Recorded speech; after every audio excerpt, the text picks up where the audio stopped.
কোরআনে কারীমের 17 নম্বর সূরা সূরাতুল বনী ইসরাঈলের 23 নম্বর আয়াতের শুরুর অংশে রব্বুল আলামিন বলতেছেন, ওয়া ক্বাদা রাব্বুকা আল্লা তা'বুদু ইল্লা ইয়াহু ওয়া বিল ওয়ালিদাইনি ইহসানা।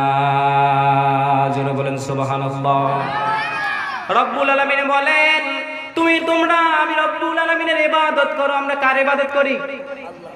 আস্তে বলেন, কার ইবাদত করি? সেজদা দেই কাকে? আর খালি চাওয়ার সময় মাজারে চাই। কথা বলেন, মাজারে চাওয়ার মতন লোক আছে না না এখানে?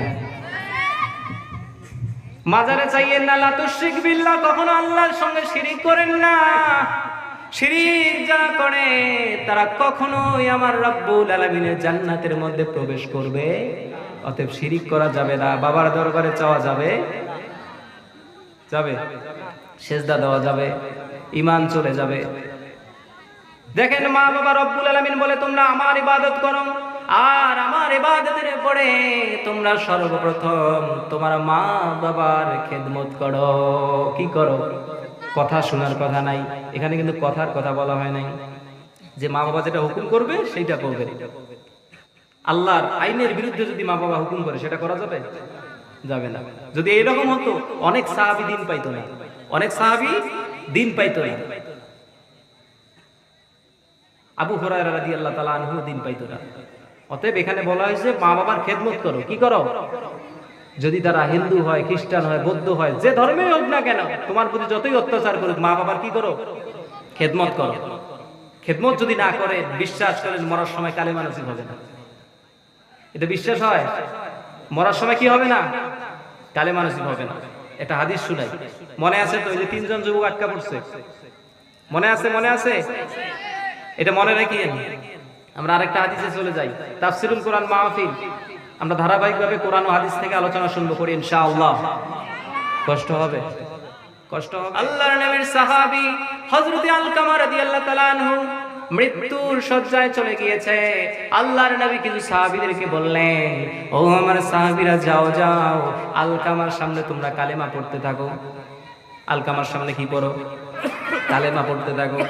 কারণ যার শেষ কথা হবে লা ইলাহা ইল্লাল্লাহ মুহাম্মাদুর রাসূলুল্লাহ সাল্লাল্লাহু আলাইহি ওয়াসাল্লাম, ওই ব্যক্তিকে রাহমাতাল লিল আলামিন জান্নাতি বলে ঘোষণা দিয়ে দিয়েছে।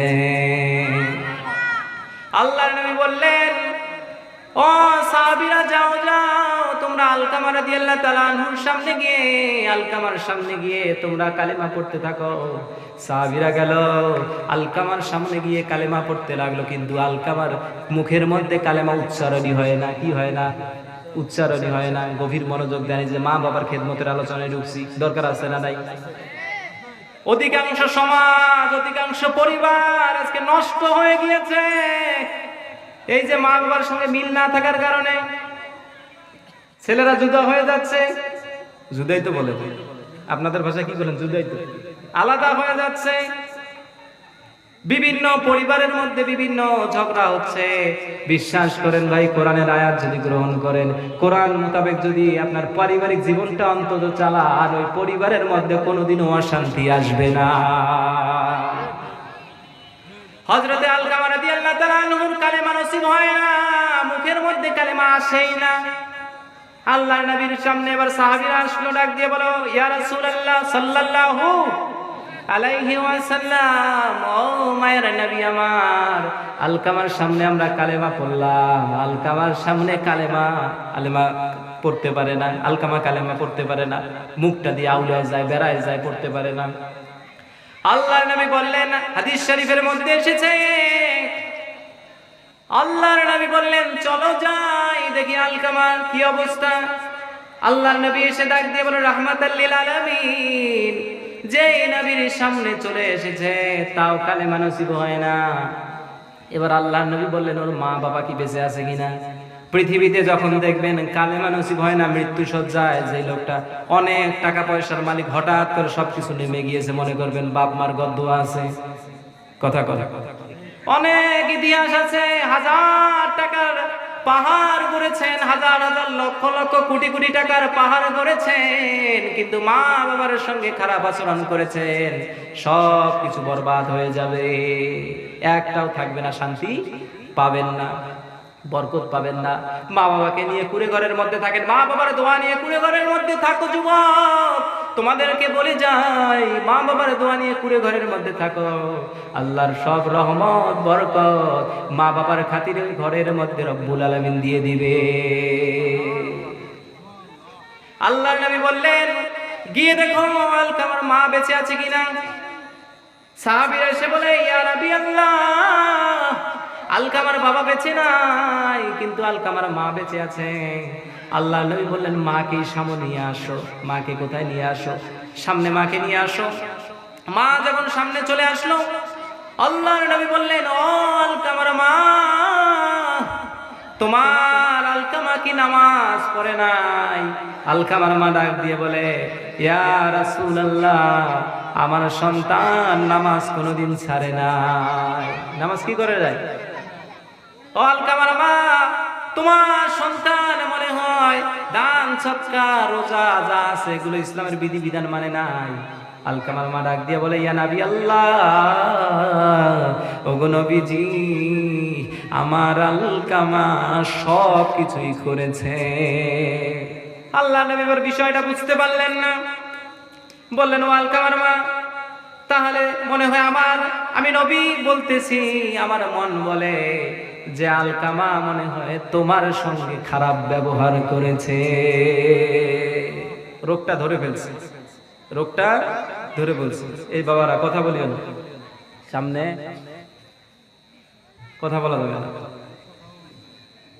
রোগটা আল্লাহ নবী ধরে ফেলছে। এবার মাকে বলে, ওগো মা, আলকামা খারাপ আচরণ করছে তোমার সঙ্গে? কোনো কথা বলে না। আবার বললেন, তোমার সঙ্গে খারাপ আচরণ করছে নাকি? কোনো কথা বলে না।